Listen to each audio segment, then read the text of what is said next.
Welcome to Upside Down and Back to Front. Today we are looking at legally transitioning, more specifically name change and gender marker change. In South Africa, the legal processes for name and gender changes are governed by specific legislation. These processes play a vital role in affirming an individual's identity and allowing them to align their official documents with their true selves. To navigate these processes effectively, it is crucial to understand the relevant laws and steps involved. This episode aims to provide a comprehensive overview of the legal framework for name and gender changes in South Africa, focusing on a few key pieces of legislation, including the Identification Act 68 of 1997 and the Births and Deaths Registration Act 51 of 1992. By delving into the requirements, procedures, and potential challenges associated with these changes, individuals seeking to alter their names or gender markers can gain the necessary knowledge to navigate the system successfully. Let us explore the legislation and processes involved in order to better understand the legal landscape surrounding name and gender changes in South Africa. Welcome to Upside Down and Back to Front. I'm your host, Keegan Zachariah. I'm a young transgender person from South Africa who is passionate about helping others. On this podcast, I will talk about being transgender, my journey, neurodivergency, as I am autistic, and bring in others to share their experiences. This is a safe space for everyone, so please stick around.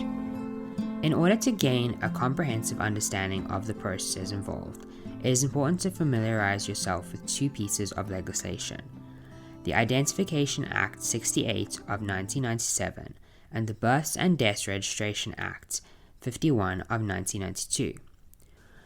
The Identification Act 68 of 1997 establishes the National Population Register, or NPR, under the Department of Home Affairs, DHA, in South Africa. The NPR is a computerized database that contains the personal information of individuals in the country. It is regularly updated through the registration of births and deaths. When an individual's birth is registered, they are issued an ID number. All citizens and permanent residents are assigned an ID number upon registration of their birth. The ID number, which consists of 13 digits, contains information about the individual. The first 6 digits represent the date of birth, followed by 4 digits that indicate gender: 0000 to 4999 for females, or 5000 to 9999 for males. The next digit signifies citizenship status, with 0 representing citizens and 1 representing non-South African citizens. The second to last digit is consistently 8, as it was historically used to classify race but is no longer used. The last digit serves as a checksum to validate the ID number's authenticity. The Births and Deaths Registration Act 51 of 1992 provides a legal framework for the capture and management of birth and death records at the DHA. It also enables individuals to rectify, amplify, or amend their personal information as contained in the NPR. The Act governs the registration process for births and deaths and establishes procedures for correcting errors or updating personal details.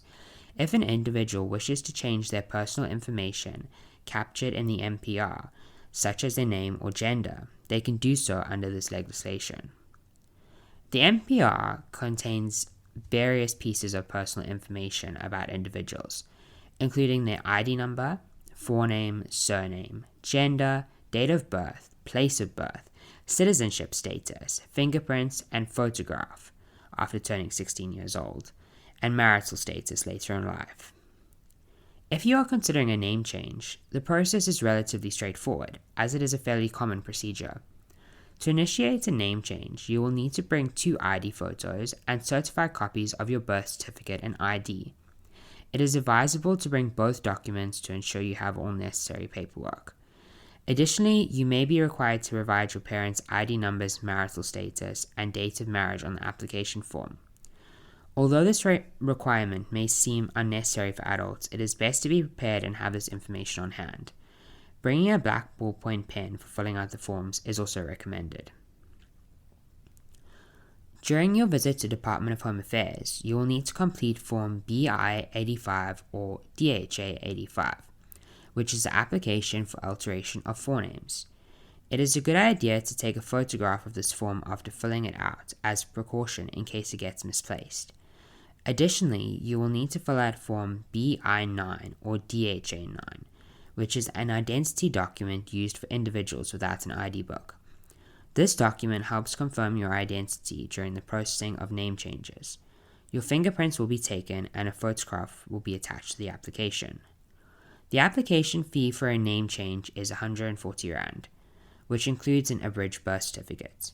If you need to reissue your ID, the cost will be another R140. In the case of amending or obtaining a new passport, the fee is R400 if you have the old one, or if it is your first application. However, if you do not possess the old passport, the cost increases to R800. It is important to note that these fees may be subject to change, so it is advisable to verify the current fees at the time of application. The name change application process usually takes around 3 months to complete. Once your application has been processed and approved, it is crucial to request a confirmation of name change letter. This letter serves as documentation of your name change and will be required to update your name in various places. The confirmation letter carries an additional cost of R70. Moving on to gender changes. The Alteration of Sex Description and Sex Status Act 49 of 2003 provides the legal framework for gender recognition. However, it is important to note that this legislation does not fully recognize the right to self-identification or self-determination, as it requires a submission of 2 medical reports. Consequently, the process is often accessible only to those with financial resources or a desire for a medical transition. Furthermore, the Act currently recognizes only male or female genders, and does not provide options for non-binary or intersex individuals. Minors can also apply for a gender change, as there is no distinction between minors and adults in the legislation. While a birth certificate is required, an ID book is not necessary for this process. Parental consent is not mandated, however, parents have the option to apply on behalf of their child. To apply for a gender change, you will need medical reports from 2 healthcare professionals. These reports must contain your name, as captured in the MPR, your ID number, confirmation that you are a patient of the respective practitioner, their contact details, confirmation that your sex characteristics have been altered through surgery or medical treatment for gender reassignment, and the details about the nature and outcome of the gender-affirming healthcare you have accessed. Additionally, you will need to provide a certified copy of your ID or birth certificate. It is advisable to include a copy of your name change letter for additional preparation. Furthermore, it is possible that despite being an adult, you may be asked to provide copies of your parents' IDs and their marriage certificates. I was. This requirement may stem from the form's design, which primarily focuses on editing a child's details and ensuring parental consent. However, it should not apply if you are over 18. To complete the application, you will need 2 ID photos, which usually can be taken in the parking lot of most Home Affairs offices, or you can bring photos you've already taken. Lastly, remember that black ballpoint pen for filling out your forms. Similar to the name change process, it is crucial to obtain a confirmation letter for the gender change once the application is approved. This letter, which costs R70, serves as documentation to update your gender marker in various official records.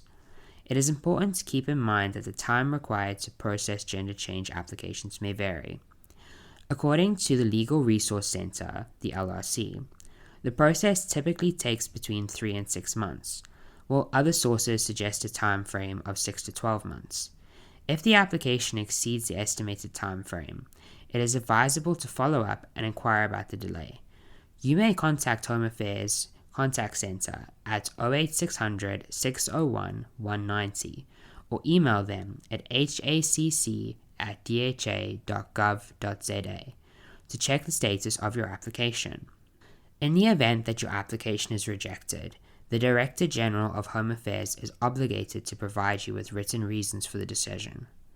If you receive a rejection letter, you have the option to lodge an appeal with the Minister of Home Affairs within 14 days. The appeal must include all the materials from the original application, making copies or taking photos is a good practice, you see, as well as reasons for refusal provided by the Director General. If this appeal is denied, you can then directly apply to the Magistrate Court. Navigating the legal processes for name and gender changes in South Africa requires a thorough understanding of the relevant legislation and steps involved. The Identification Act 68 of 1997 and the Birth and Death Registration Act 51 of 1992 form the foundation for these processes, providing individuals with the opportunity to align their official documents with their true identities. While the process for name change and gender changes can be straightforward, it is essential to be prepared and familiarize oneself with the requirements and necessary documentation. The cost of applications and the potential timeframes involved should also be taken into consideration. As society continues to evolve, it is important for legislation to reflect the diverse identities and needs of individuals.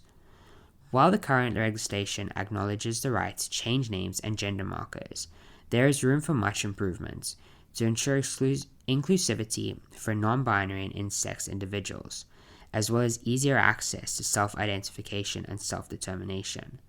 By understanding the legal process and advocating for further reforms, individuals seeking name and gender changes can assert their identities confidently and access the necessary legal recognition.